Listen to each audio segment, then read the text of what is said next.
चलिए अब हमारा टॉपिक है इलेक्ट्रोस्टैटिक पोटेंशियल एनर्जी। ये इलेक्ट्रोस्टैटिक पोटेंशियल एनर्जी क्या है देखते हैं।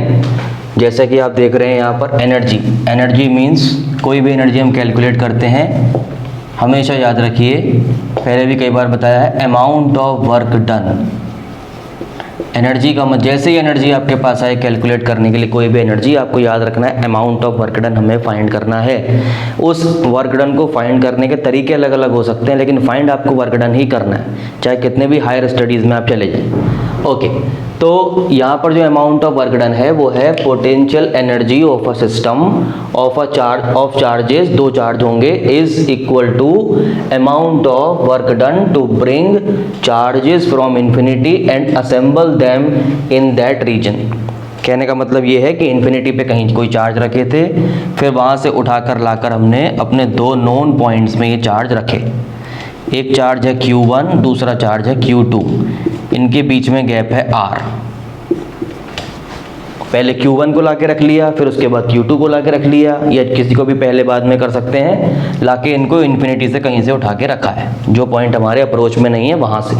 ठीक, तो यहाँ भी वही डिस्प्लेसमेंट का जो फंडामेंटल है वही रहेगा। पहले जब Q2 को आप वहाँ से लाकर यहाँ रख रहे हैं तो उस केस में जो गैप है Q1 से Q2 का वो रहेगा इन्फिनिटी, और फिर जब आपने अप्रोचेबल पॉइंट में अपने रीजन में रख देंगे जहाँ पर आपने सिस्टम को बनाया है दो चार्जेस के, वहाँ पर अब गैप है R। ये बात आपको याद रखनी है, जैसा कि अभी हमने किया भी था पहले।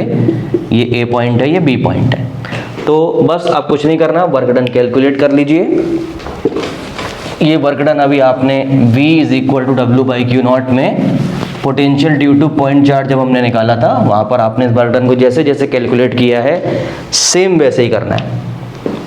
याद है ना, V is equal to W/Q0, ये आपका पोटेंशियल था, work done to bring a unit positive charge from infinity to a point. फिर उसके बाद potential due to a point charge हमने कैलकुलेट किया, potential for point charge due to a point charge, उसके लिए डेफिनेशन यूज़ किया, फिर W को कैलकुलेट किया और V मिला हमें 1/4 पाई एप्सिलॉन नॉट Q/R। ये जहाँ पे जो Q पॉइंट है, ये Q पॉइंट कितनी दूर है, किसी पॉइंट से, एक्सपेरिमेंटल पॉइंट से R डिस्टेंस अवे। उसके बाद यहाँ पर देखिए बिल्कुल वैसे ही करना है, कुछ चेंज नहीं करना आपको। तो इलेक्ट्रोस्टैटिक पोटेंशियल एनर्जी डेफिनेशन आएगा पहले। इलेक्ट्रोस्टैटिक पोटेंशियल एनर्जी का आप पहले डेफिनेशन लिख देंगे जो अभी लिखा था, उसे बताने के बाद आप जाएंगे नेक्स्ट लाइन में और लिखेंगे इलेक्ट्रोस्टैटिक पोटेंशियल एनर्जी, शॉर्ट में लिख सकते हैं, U से बताते हैं, U is equal to amount of work done, ये नोट कर देंगे, amount of work done W, और इस W को हम कैलकुलेट कर लेंगे। W force vector F dot vector dx की जो लिमिट है that is infinity to R। पहले चार्जेस के बीच में जो गैप था वो इन्फिनिटी था, अब जो है वो R है। उसके बाद यहाँ पर आपको वैल्यू पुट करनी है, सेम बिल्कुल वैसा ही करना है, इसको ओपन करना है, F dx gap between angle between F and dx is 180 cos 180।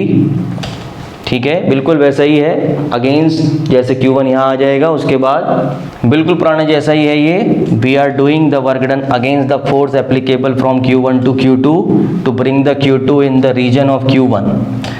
Okay, so this is infinity to R, force is Coulomb force 1/4 pi epsilon naught Q1 Q2 by x square, cos 180 is -1, minus sign is here, this is dx। x क्यों लिखा है, क्योंकि limits यहाँ पर लगी हुई हैं, हमारा वेरिएबल है डिस्प्लेसमेंट, इसलिए x के फॉर्म में यहाँ dx दिखाया है, x यहाँ पर लिखा है। r और इन्फिनिटी बाद में इंटीग्रेट होने के बाद यहाँ पर अल्टीमेटली एंटर हो जाएंगे। कांस्टेंट वैल्यूज़ को बाहर निकालिए, those will not participate in integration. Integration में आपके पास बचेगा infinity to R 1/x² dx, फिर minus Q1 Q2 divided by 4 pi epsilon naught, और ये हो जाएगा आपका infinity to R x to the power -2 dx। यहाँ आप ये फॉर्मूला लगा लेंगे x to the power n dx का, जो होता है x to the power n+1 divided by n+1। उसकी हेल्प से आपके पास आ जाएगा -q1 q2 4 pi epsilon not. Integration होते ही इंटीग्रेशन का साइन नहीं लगाएंगे, कोई ब्रैकेट यूज़ कर सकते हैं, मैं करली ब्रैकेट यूज़ कर रहा हूँ। x to the power -2 + 1 divided by -2 + 1। Limits mention करनी है इन्फिनिटी से r। उसके बाद आपके पास आ जाएगा ये -q1 q2 divided by 4 pi epsilon naught. यहाँ हो जाएगा x to the power -1 divided by -1। Limit infinity से r, जब तक लिमिट लगेगी नहीं तब तक लिमिट साथ साथ इसी तरह लिखी जाएगी। और इंटीग्रेशन होने के बाद इंटीग्रेशन का साइन हटा देंगे, इस माइनस साइन को इस माइनस साइन के पास भेजेंगे, it becomes positive q1 q2 divided by 4 pi epsilon naught. और x टू द पावर -1 को हमने लिखा 1/x इन्फिनिटी टू r। ये हो गया q1 q2 divided by 4 pi epsilon not.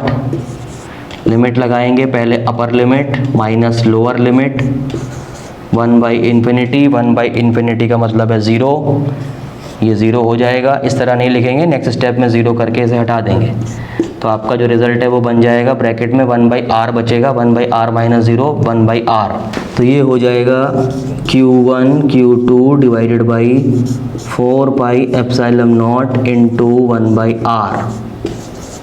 या फिर इसको आप जैसा लिखते हैं अपने नॉर्मल फॉर्म में ऐसे लिख देंगे, u = 1/4 pi epsilon not into q1 q2 by r। ये आपका आ गई पोटेंशियल एनर्जी। यहाँ लाके आपको छोड़ देना है। This is the potential energy.